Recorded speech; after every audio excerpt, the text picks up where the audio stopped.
So you may be wondering, what does the monarch butterfly mind control have to do with Batman and The Dark Knight Rises? You see, Batman is an anthropomorphic character, taking the aspects of an animal and combining them with a human, thus creating an anthropomorphic character, or a superhero. It's a type of metamorphosis. It's morphing the two together. And you see, a bat of the night is the polar opposite of a butterfly by day. So a bat and a butterfly are actually very similar. They have the same basic bone structure layout. So basically, the bat represents the polar opposite of the butterfly. It represents the nighttime, the moontime, the evilness, and of course the butterfly represents the goodness of daylight. But don't forget that the monarch butterfly is associated with the nighttime moon, which is why the etymology of the very name of monarch means the moon arc, or the arch. And of course, the butterflies flutter. If you look at them, they actually look like little bats flying around. Or should I say, the bats look like little butterflies flying around. So bats and butterflies appear to be fluttering when they fly. And of course, bats also eat insects like moths and even butterflies. And they even eat nectar, exactly like the butterfly. Some flowers only bloom at night, and bats pollinate them when they drink their nectar. So many bats actually pollinate flowers exactly like the butterfly does. And of course, butterflies group together and they cling on walls, exactly like how bats cling together and hang on walls or caves. And you'll notice that when the bat goes dormant or goes to sleep, it looks like the cocoon of the butterfly. It looks like the casing of a butterfly. So the casing is the casque, or the casket of the vampire bat. And of course, vampires go through a metamorphosis when they change from the human form to the bat form. Exactly like Batman, which is exactly why he can fly. And by the way, you'll notice the colors of the caterpillar is black and yellow, exactly like the logo of Batman.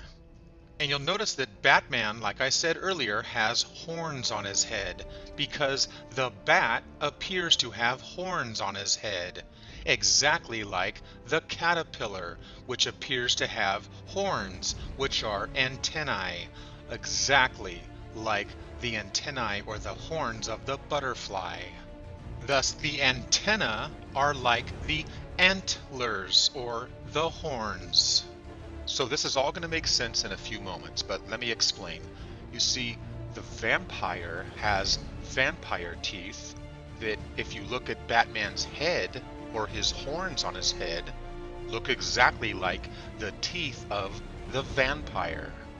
And of course, the vampire bat has wings and can fly, which is exactly why Batman has the cape, thus the symbolism of flight. Which is exactly why vampires also wear the cape. And of course, you'll find the cape on many evil villains, as well as our superheroes. And of course, the first superheroes that wore the cape were the Knights Templar, which is exactly like the caped Batman, which I'll get back to shortly. So before I continue, I want to first point out that vampires, once again, are closely associated with none other than the color of purple. So this is exactly why you'll find the color purple associated with vampires in Hollywood films, and even children films like Sesame Street. That's why the Count vampire is purple. So anyway, a mask is worn to conceal something, to hide something, which is why Batman wears a mask and wears a cape. A cape is a cap. So a cape conceals something or is a cap on top of something, which is why a bottle has a cap on it. It is concealing the inside, keeping it away from the outside, which is why you wear a baseball cap, or the Jews wear a cap on their head, which is like a hood. And a hood or a cape or a cap is what a thief wears or an evil one wears. It's what the occultists wear. So this is why you'll find Satanists like Anton LaVey, the devil, wearing the cape or the hood. And of course, the devil is known for wearing the cape. Exactly like the trickster magician. Exactly like the Druidic Order, which is exactly why Harry Potter, for example, wears the cape, and of course it's purple. And like I said earlier, the Pope and the clergy of the Catholics also wear the cape as well as the cap. And of course they use the sacred incense or the gas or the smoke of the Spirit. And of course, like I said earlier, they wear the color of purple. Which brings me to the Order of the Freemasons, the Masonic Order. I'm sure you have heard of the third degree, which means you're in trouble and you're gonna get the third degree. You know, like when Batman interrogated the Joker and gave him the third degree and kicked his ass? You see, the third degree is the Master Mason degree, where the initiate or the candidate is blindfolded or hoodwinked. So this is when the candidate is given the third degree and is taken through the ritual death of Hiram Abiff, who was the builder of King Solomon's temple. Hiram Abiff was the chief architect of Solomon's temple and used the cedar woods of Phoenicia to build it. Hiram Abiff was known as the widow's son from the tribe of Naphtali from Tyre, the Phoenician city, thus the purple. And this is exactly why Hiram Abiff is shown wearing the color of purple. So you see, this is why in Freemasonry, the highest degree or the 33rd degree wears the color of purple.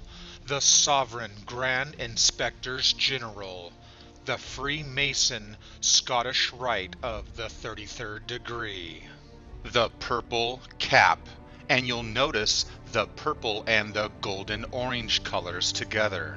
So go ahead and do a little research and you'll find that the color purple is without question very important to the Freemasonic Order.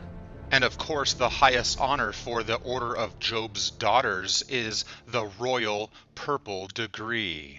And of course they use the Purple Cross or the Maltese Cross, the cross of the Order of the Knights Templar. And of course you'll find the same Templar cross on the Catholic Order. So the cross represents the order of the Templar Knights, the poor fellow soldiers of Christ and the Temple of Solomon, and they protected the Christians from the Muslims, which is exactly why Christianity has the symbol of the cross of the Knights Templar. And of course the cross dates back to the ancient pagan Germanic, Gaelic, Scottish, Celtic cross, as well as the sacred ancient Ankh of Egypt, which is the thoracic vertebrae of the bull spine. So although the cross can represent both life and death, it mostly represents death, which is why you'll find the cross on a tombstone.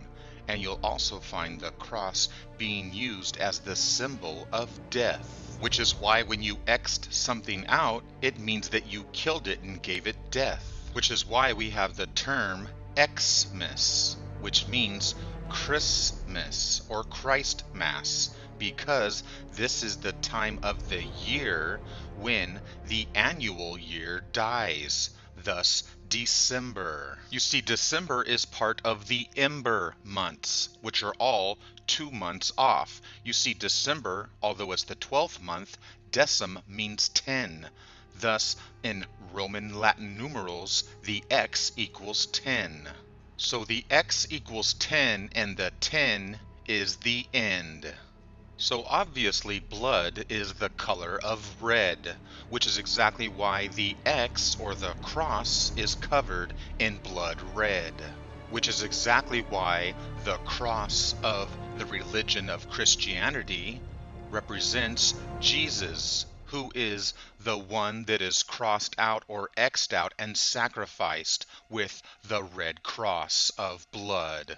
And this is exactly why we have the cross, or the X, of the red blood of the red cross, because the red cross deals with blood and, of course, death, which is why their van says disaster relief. And of course, they want you to donate your blood, and then they turn around and sell it for millions. So you see, this is exactly why the Knights Templar use the symbol of the red cross, because it represents the red bloody cross of the red bloody sword. The Knights Templar defended the Holy Land. Their tools were bloodshed and prayer.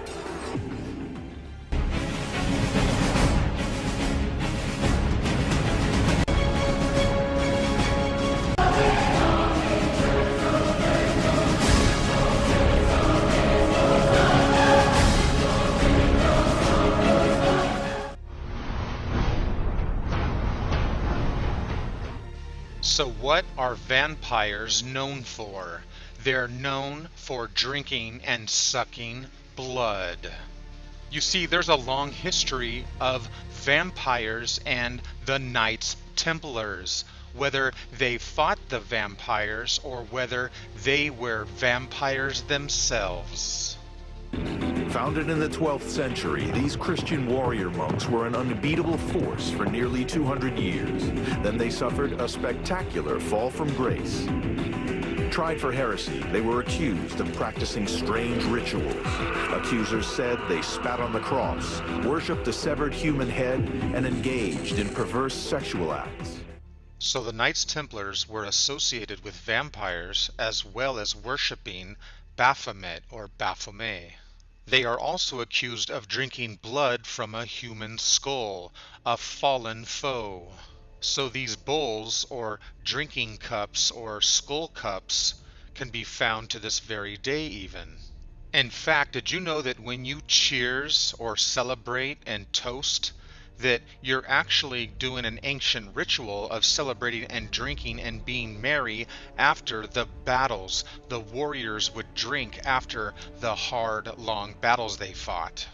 And you see, the Scandinavians are the ones who say skull or skull. It means the skull, the head, which is why Old Norse skull is a bowl. So whether the Vikings actually used to wear horns on their head in ancient times, or whether they drank from a horn, or whether they drank from a skull or a bowl, you see, these are signs and signals giving off a sacred hidden message of esoteric wisdom, the symbology, which is a symbol. And by the way, you go to school. That's correct. When you go to school, you're actually going to skull, because that's exactly what it means, because that is where you learn from, your head, your skull. And of course, they have the bell that rings for the time of indoctrination. The bell means the white light, the light of enlightenment. And you will also find the bell at the church, because it's time for more indoctrination. And real quickly, I want to point out that the Viking team uses the color scheme of none other than purple and the golden orange. So we know that the elders and the elite of the world, of the illuminated Illuminati, are the ones that are death cult worshippers, making blood sacrifices, thus their obsession with necrophilia. And of course, our former president even belonged to the cult of the skull and bones, a clear symbol of the worship of